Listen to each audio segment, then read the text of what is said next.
Nagsimula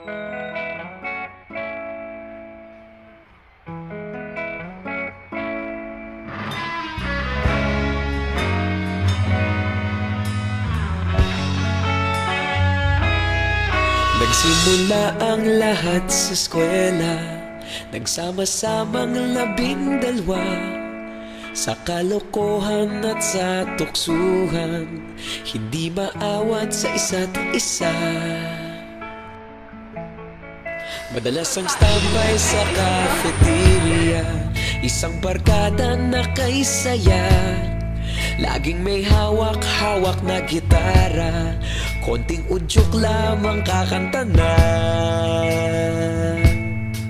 Kay simple lamang ng buhay nun, walang mabibigat na suliranin.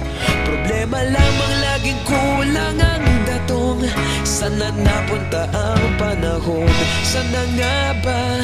Sana nga ba? Sana napunta ang panahon? Sana nga ba? Sana nga ba? Sana napunta ang panahon? Sa unang ligaw kayo'y magkasama, magkasabwat sa pambobola.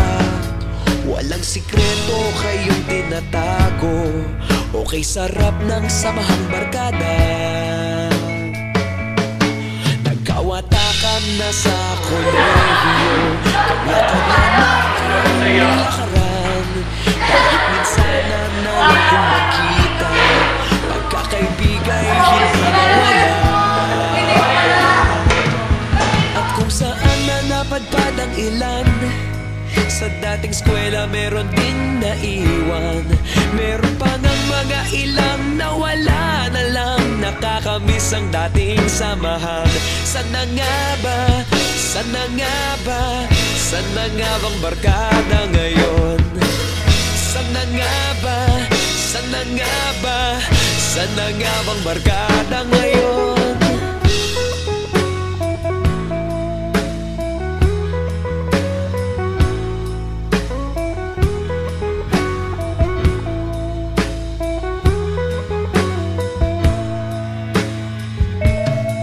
Ilang taon din ang nakalipas, wala pa sa aming tatay na nagsusumikap upang yumaman at guminhawang kinabukasan.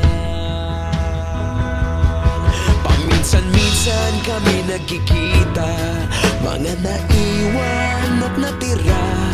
At gaya nung araw namin sa eskwela, pag magkasama'y nagwawala.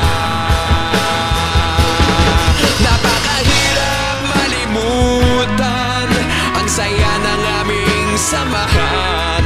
Kahit lumipas ng ilang taon, magkabarkada pa rin ngayon. Magkaibigan, magkaibigan, magkaibigan pa rin ngayon. Magkaibigan, magkaibigan, magkabarkada pa rin ngayon. Magkaibigan, magkaibigan, magkaibigan pa rin ngayon.